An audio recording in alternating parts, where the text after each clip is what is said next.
Hey everyone, and welcome back to the Brandon Burns Show. It gives me great pleasure to welcome our very special guest from Buxton Real Estate, Mergim Ibrahimi. How are you? I'm great, Brandon. Thanks for having me, mate. My This pleasure. is fantastic. Yeah, I think we're up to about episode 15 or 16 on our podcasting and vodcasting journey. So we're starting to get the hang of things here, and we're excited to have on our very first guest in the real estate space, which I think is going to be really valuable for our audience. Yeah, look, thanks for having me. Fire away whatever questions you have. I'm here to Awesome. here to answer. All right. Yeah. Well, for those of you joining us again on YouTube, thanks for subscribing, and don't forget to leave us your comments with any recommendations or thoughts on who you'd like to see on the program next.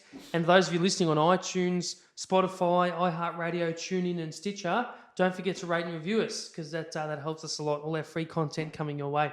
All right, guys. Well, what I thought I'd do first up is get right into it and throw to Mergim and give him the opportunity to tell us a little bit about who he is, what he actually does on a daily basis, and sort of what's brought him to, where you are now. Yeah, great. Over to you, Okay. mate. Yeah. No worries. Well, hopefully you've got at least half a day. No, kidding. Look, pretty simple story. I'm a real estate agent. That's what I do. But what my job or my business truly entails is building relationships, of course, and building a business around building more relationships. And that's essentially how we convert to what we need as a listing and then a sale. And that's how we make an income. Great. Why I do it?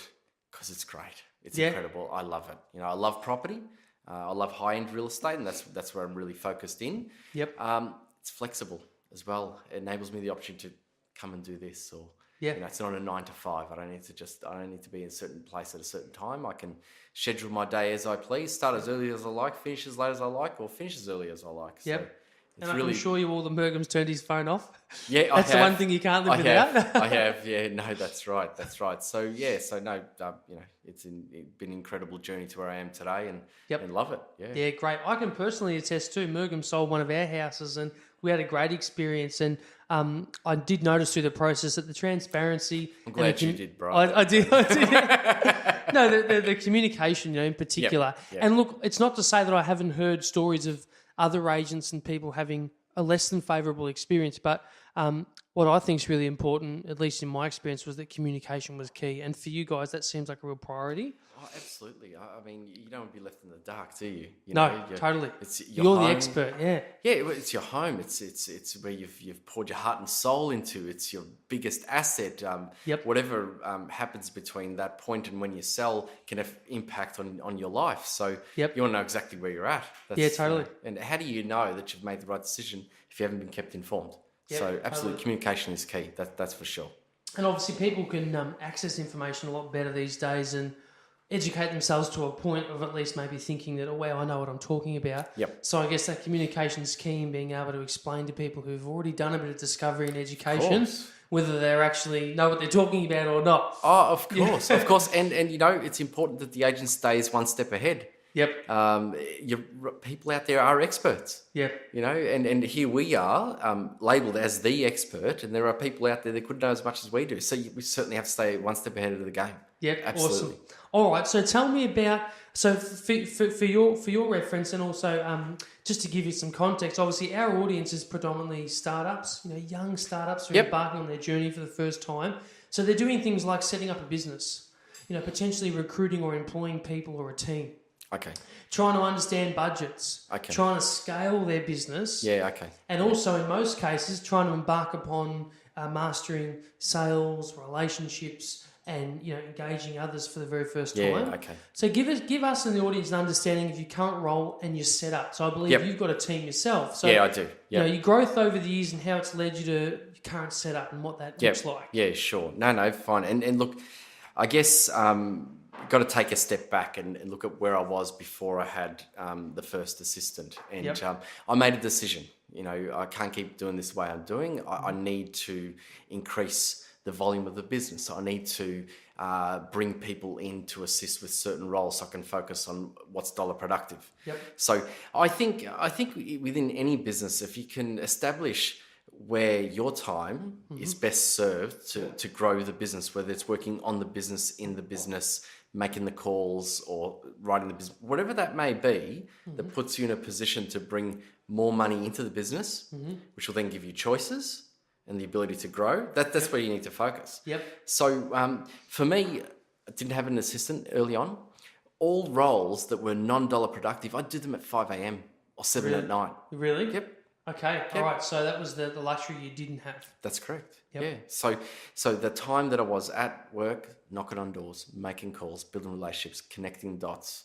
You know, this person who owns a home wants to buy that home. Once they buy that, they're going to sell. Yes. Find them that home. Okay. So we've got a startup listening here or watching, and they're thinking, right, I've got my business. I'm just starting out.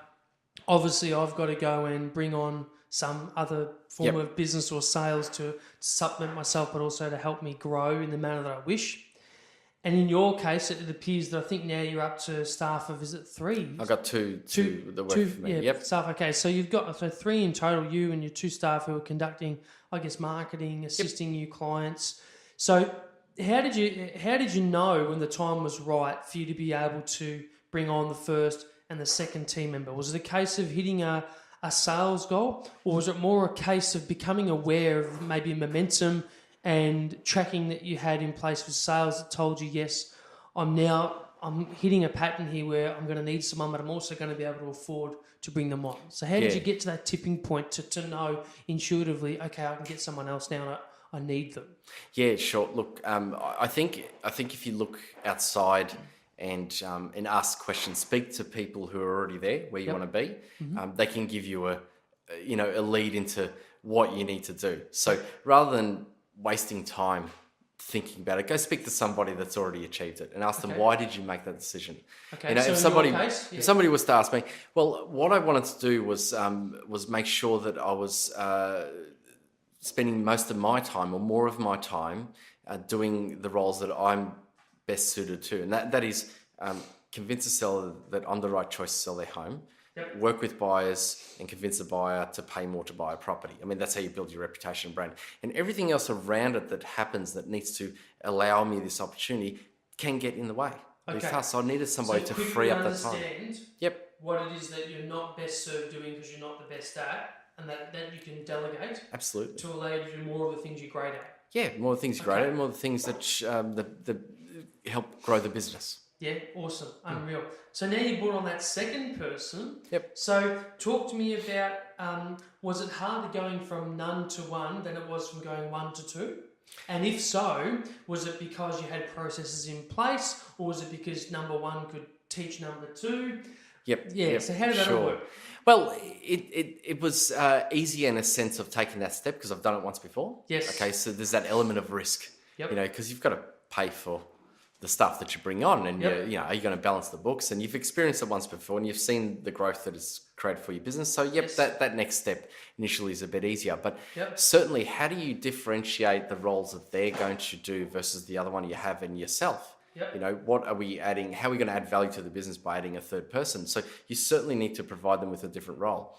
And what I did was I separated them, and the first person I had working for me, Leah, she became purely focused on client liaison and making sure our clients are up to speed and happy with everything, and my calendar is kept clean, and I'm up to speed with everything I need to do. Yep. And Georgia came on board to help grow the business. So anything that's lead generating, marketing based, branding based, she's focused in that area. So that way, all the passive tasks that are required to give the perception to the marketplace of what the brand is about, what Team Mergim is about, is in place. Okay. I don't have to think about it. All I've got to think about is negotiate a sale. All I've got to think about is, how do I help this seller move forward? Which is my core business, which is what I'm employed and paid to do by my seller. But all these other things need to happen as well. Yep. So, I wrote a business plan. I don't know if too many agents actually have a business plan. I wrote a business plan. Well, yeah, we talk about a lot with our startups how at least having a business model canvas, which is that 1-page condensed business plan, but at least outlines exactly how it needs to look. And so something they can refer to as they embark. Well, that's what you need. So the way I start off was, I looked at every aspect of real estate from start to finish. Yep. From before the transaction, how do I find these people? They become a client. Then the middle process, the transaction happens, and then thereafter, how are they looked after? So everything in the middle, I looked at it all, brainstormed, and thought, well, how can I improve on this, and this? Wrote a business plan, and we're just about done with it. Yep. And then from there, there's checklists. Okay. So come Monday, Tuesday, we check it off. Yep. We check it off, and we know the business is running smoothly, functioning, so that from a broader based perception, how do we look? Look fantastic. How do our clients feel about us? They're informed. Constant communication. They're happy. That's what matters.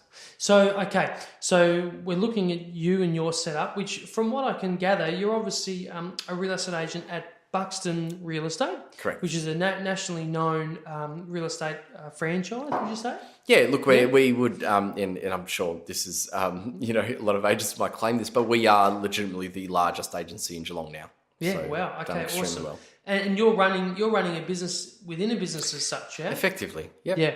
Okay, so because you're running a business and not just an employee, you really are encountering so many more aspects of how to make this work. So for a startup listening, how important is it for you to expose yourself to and to educate yourself along the journey to elements that assist your business? So for example, obviously social media has become such a big part of real estate in particular, I've noticed. I see videos all the time of agents doing market wraps and talking about their listings and it's just exploded. Now this is something that, looking at someone like you probably struggle to do. But is it something, time-wise, you look like you just wouldn't have enough time to manage it yourself.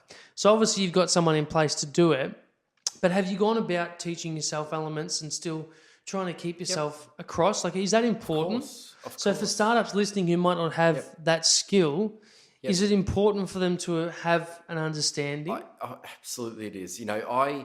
I paid for a course for Georgia to do and get it all running. And she's up to speed with social media. It's incredible. Yep. But I wasn't. Yep. And how am I going to lead and direct if I don't understand it myself? So I took a course myself. Yeah, right. You Okay. can get affordable courses. They don't cost much and you learn how to do something. And Yeah. I come up with a great plan, put it in place. My team's excited. They thought, geez, this guy's on the ball. Yep. And it creates a bit of a mutual respect. Yep. That, I'm up to speed with this as well. But I don't feel that you can grow the business unless you understand the inner workings of what will help you grow the business. You can't just put somebody on and then not learn it yourself. Mm-hmm. Totally. Because the business is your business. It's to you that it matters the most. You can employ people, put them on, but how connected and how involved are they going to be? Not as involved as you would be. They're not. They couldn't possibly be as passionate. It's my business. It's my name. Yep. So I've got to learn the inner workings of it as well. I've got to direct. I've got to come up with the ideas as well. I may not execute them. Mm-hmm. I'll come up with an idea and say, hey, this is what I want. They put a plan together. I have a look at it. Yep, like it. Move forward. So totally, absolutely, always upskilling. Okay, cool. All right. So I'm going to throw two skills here at you that I think are incredibly important for entrepreneurs and startups. And I want you to give me an understanding of the role they play in your business. So the first is customer service and the second is negotiation. Okay, yeah, for sure. So look, customer service, for me, my business is making sure that any inquiry is dealt with immediately, swiftly, and provide with the information that they need and require. Customer service is my clients, my vendors that are wanting to know what's happening with the sale of their home.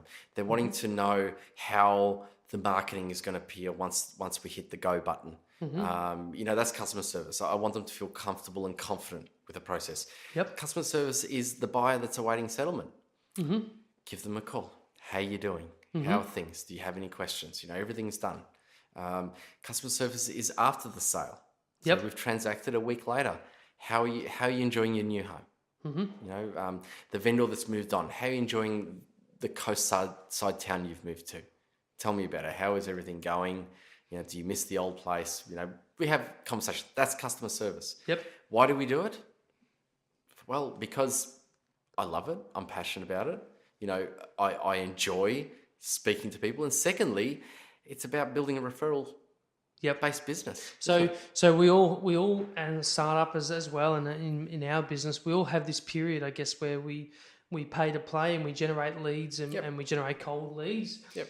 But there is a real opportunity, isn't there, that if you can nurture those leads And some will become a client, some others may not, but they may still remain an interested party ongoing if nurtured correctly. Absolutely. Can become all of a sudden a client costs you so much less to bring on. The value or the cost of getting a sale can be brought down because you've embarked upon nurturing them over 6-12 months. They come back into the fold. Like I'm sure you could probably attest to having scenarios where you've seen that happen. Oh, well, it happens for me on a regular basis. I've built a business around nurturing clients. Yeah. We meet them. It's initially cold. Well, it's semi-warm if they're in particularly Mario because they already know who I am. Yep. But from there, it's about building trust, adding value to every conversation we have. There's a reason I'm calling. It's not just to, hey, are you thinking of selling? It's more along the lines of, something's going to add benefit to their situation at that point in time. Yep. It could be a recent sale in the area. Could be some other reason. Sometimes I just call and say hello, or I might remember that one of the kids might have been in hospital. Yep. They'd be out a couple of weeks later. How are they doing? Yep. This sort of thing. But then thereafter, once hopefully they become a client, successful result, move on. It's often the case that agents or business people don't then keep in touch with those people. Mm-hmm. They're your best advocates. Yep. Assuming you've done your job right. Yep. Assuming they've walked away happy, you call them and say hello. I know you're not thinking of selling or doing anything like that. I just want to see how you're doing. Yep. You stay top of mind. So what about negotiation? Well, negotiations is what I do. It's what we do. If we cannot add value to the sales process for the owner so that they walk away in a better financial position, then what are we doing? Yep. Why are we here? There's no need for a real estate agent. So does negotiation exist both externally with clients, but also internally within maybe your team, or does it? Do you have to apply it both internally as well as externally? Oh, look, I treat my team, I think, differently to what many do, and a lot outside looking in might think that I'm a very lenient on them, but I've got a really good team. Well, they'll be watching this. So they will be watching that. That's exactly right. But I've got a good team, and they'll attest that if they need to go somewhere, if they want to take a break, that's fine. That's totally fine. But I know the work's getting done, But certainly, had I not have been blessed with such a good team, then absolutely you'd have to negotiate time. There's got to be give. Can you give us an example of when negotiation or having a really good aptitude with negotiation where it saved you from like a really difficult, challenging scenario where you've been able to turn it around to a positive? Can you think of a time when you've really faced a significant challenge and you've had to draw upon your skill set to really turn it around and get you through? Look, personally, nothing like that springs to mind, but I mean, when it comes to vendors and helping them achieve a great result, there are many occasions where had I not have approached it in a certain manner, that owner wouldn't have walked away at a price that would have allowed them to move forward with their lives. So there are plenty of occasions, and I truly believe that with certain scenarios, a different agent in front of that buyer, that seller wouldn't have moved forward. Because it's for me, it's all about confidence. Yep. Okay. We're hitting on something here. So that allure that you know what you're talking about. Well, you've got some good advice to give. That's right. Yep. I find that if a buyer has made an offer on a property that's well below what we're asking, there's a reason for it. Yep. And we need to uncover why have they come to that level. If you don't uncover why, you can't handle that objection. Yep. And we've got to handle that and then build confidence around why the price is fair and reasonable and why you should move forward at this level before somebody else does. Why is it a positive reason for you to move your offer forward so that you secure this home? Yep. So that's negotiation. So for me, my understanding of negotiation through, years of practice is that the person that you need to convince, you need to give them positive reasons to do so, not back them into a corner. It's about positive reasons how it will benefit their lives at that time by changing their position on their current one. And that's negotiations. Awesome. If you can get your head around that, you can negotiate anything. You're negotiating with me now. I'm negotiating with you now. So talk to me about, let's spend a little bit of time here talking about real estate in particular. So give me an understanding of, obviously you're based in the Geelong area. Yep. in specific postcodes. So you deal with more like the luxury high-end areas, but you've also probably got an understanding of real estate in general. Yep. So for those listening, give me an understanding of where you think the real estate market is currently at and what's coming. Okay. And then also I want you to give me an understanding of if real estate obviously is still a really good strategy for building wealth. Okay. And if you'd recommend it to younger people. Yeah, for sure. Okay. So look, the marketplace in Geelong, which is what's going to matter, I think, to a lot of people, obviously if they're living in Geelong. Yep. We're in growth. We will still see growth for at least the next 6 to 12 months. Yes. There is certainly a lot of talks about the marketplace in general slowing down. You look at the capital cities. Yep, they've been affected, of course. How does that translate down to Geelong? It does take a little while for it to filter down. As it did when those markets boomed, it took a little while to filter this way, and it's a similar type of response. So I think we will continue to see growth. We still appear to be good value to the capital cities, and as long as we appear to be good value, we'll continue to grow. Yep. That Great. regard. So is it still a pretty accessible way to build wealth for younger people? It is, and it isn't. Okay. The growth has been at such a staggering rate. Yes. that if as a young couple, or you're in Geelong, you work in Geelong, your income levels may not support the way it's grown.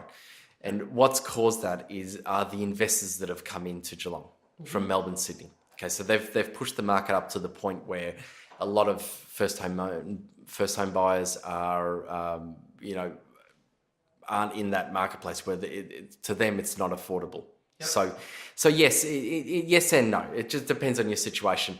Often a lot of people are looking outside of Geelong if they're wanting to help build their wealth. They're looking in other regional towns that haven't quite seen that growth.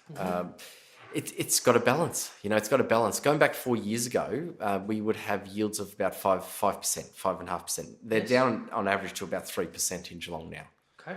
So what that means is if you've got X amount to spend, the cost out of pocket to you is going to be a lot higher than what it was as an investor a while ago. Yep. So can you build wealth? Of course, it's still the safest way. It's still the safest way. If you invest in shares, what control do you have over what's happening to your shares? Not a great deal.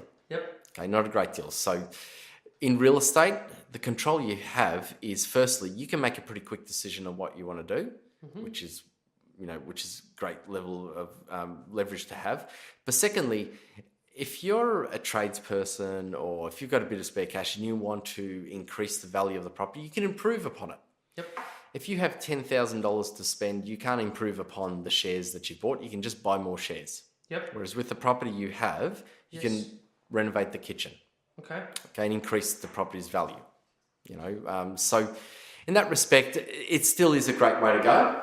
Often people use it as stepping stones, and that's one way to consider real estate as well. If you've got a goal to be in Barwon Heads, that's where you want to be, you might need a few stepping stones to get there. Yep. So certainly real estate is still a great way to go. You obviously need to, based on your budget, determine where you should buy that's going to enable this to happen. Okay, cool. All right. So for some startups listening that may even be considering pioneering something in the real estate space, because it's such a big space. What's the biggest innovation that you've seen recently? Now, I know that there's things like drone photography. There's providers out there that you can just list without an agent as such, like Purple Bricks, I think. There's different ways to go about it. What's the biggest innovation you've seen in the last 3 or 4 years that's had the biggest impact on the real estate industry? And also, what's potentially maybe some kind of innovation or product or need that you would absolutely love to have at your disposal as an agent that you'd love to see developed and implemented in your space? Sure. Yeah, sure. No, great question. And that's something I've been contemplating for some time as well. Yeah. Look, as a small business owner or a real estate agent, what matters to us is creating awareness to more people that want to use our service. That's essentially what it is. And it's hard to look past social media. really. And certainly Facebook, Instagram, LinkedIn, they've been around a while. Social media for lead generation or for, publicising what you're doing easier? Not just lead generation. I don't feel that social media has taken to lead generation as people expect it will. I think social media is still very much a passive way to build your business, but it's also a great way to connect with your database, your marketplace. Okay. Great. Rather than just picking up the phone and calling all the time or sending an email, why not have your network, your previous clients, current clients, future clients, like your fan page or your business page? Yep, totally. A great way to stay in touch. Yep. So I think the innovation was already there. I think it's the way in which the broader market, Australian market, is accepting of social media, whereas before it was not a type of news medium that we'd accept and feel confident and trust, and that's changing. And that's changing. It's now an accepted way to shop for products. Yep. Real estate. Before any property hits the market, I run a social media campaign first. So you're teasing, but and also getting people interested and bought in for what's to come. That's right. Give my network an opportunity to see what's coming first. Give them great insights into the marketplace.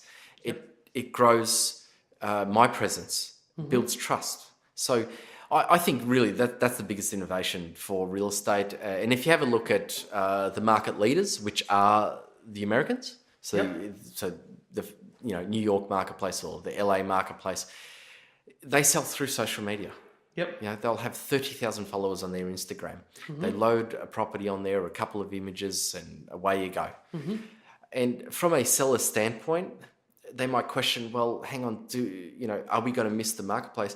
You might miss a few, but that urgency that it can create by just having interaction from social media and dangling that carrot of, hey, act now on this property before we do take it to the main mediums. Yep, the fear of missing out. I love it. Absolutely. Fear of missing out, Okay, so social media, and look, I would agree with that. And it just continues with the features people use, video, and it's important. So tell me, right, what's something in your day-to-day life as an agent or an innovation that you'd really love to see made available that isn't yet? Because there's bound to be startups out there who are like looking for ideas and problems to solve. Yeah, there are a lot of apps out in the real estate industry, and that's a tricky one. What is there that hasn't been created? Well, perhaps even not necessarily as an agent, but maybe as someone looking to sell their property or someone looking to buy one. Is there a step or an element of the process that you think could just significantly improve by having a better experience or some kind of tool available to people? So obviously I can jump on realestate.com.au and I can, if I really want, I can calculate estimated mortgage payments. Yep. And then I could potentially, apply for pre-approval for a mortgage through the site. So that's kind of a relatively intuitive process. Or, maybe it might be, I don't know if people do video auctions that could potentially people get to a point where they could bid via video linked but not have to have someone there. They exist. No, they exist. Okay. They exist. There are a lot of things going on. From a consumer standpoint, they want to get the leg up on the marketplace. Yep.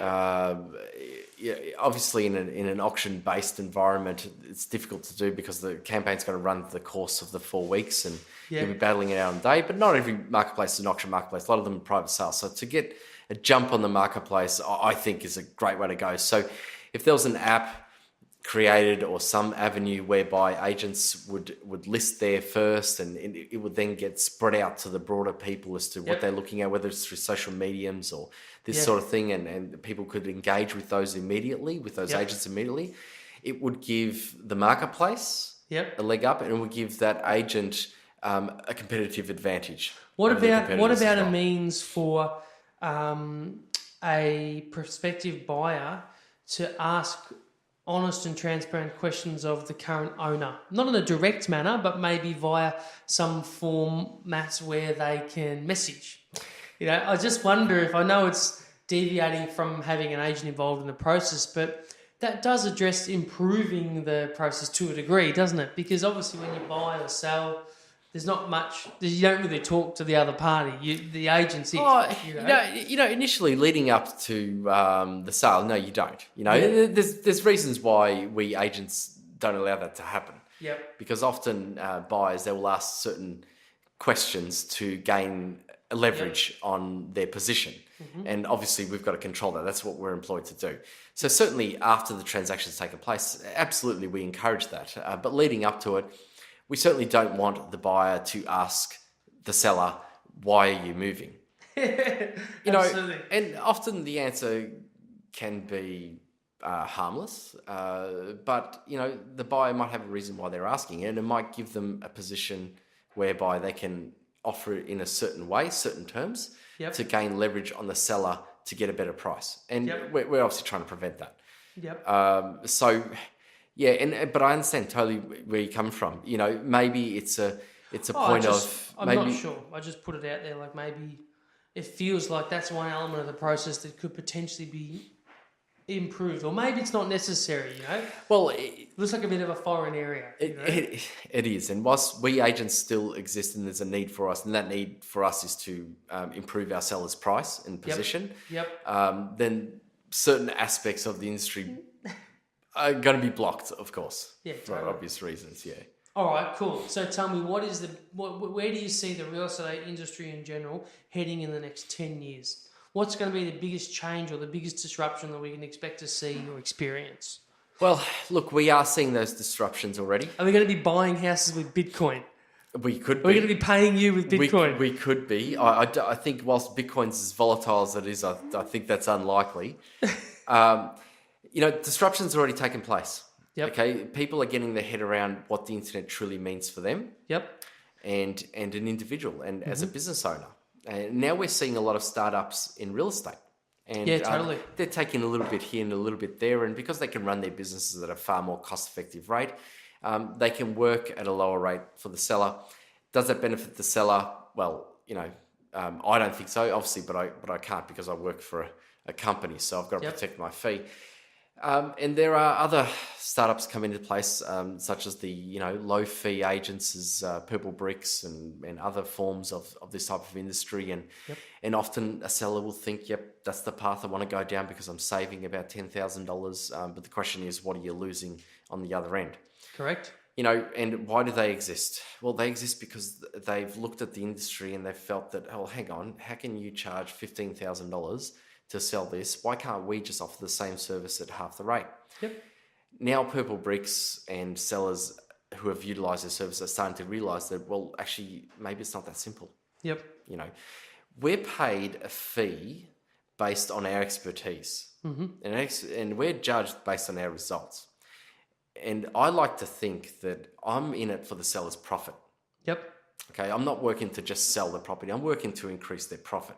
And if you cut these sorts of agents out, the seller's profits will diminish as well. Totally. So whilst the seller still wants an agent to work for them, we're still going to exist. It's as simple as that. So I don't think that system will change. I think there'll be a lot more opportunity for good agents to go out on their own, do their own thing. Which I applaud, as long as their service levels don't drop. And that's what the internet's brought to us, really. Which is win-win for the consumer, assuming agents work on their ethics and have a belief that we're there to improve the seller's experience, not by way of just communication, but also their end result. Beautiful. All right. So in closing, any advice or tips for startups and entrepreneurs out there?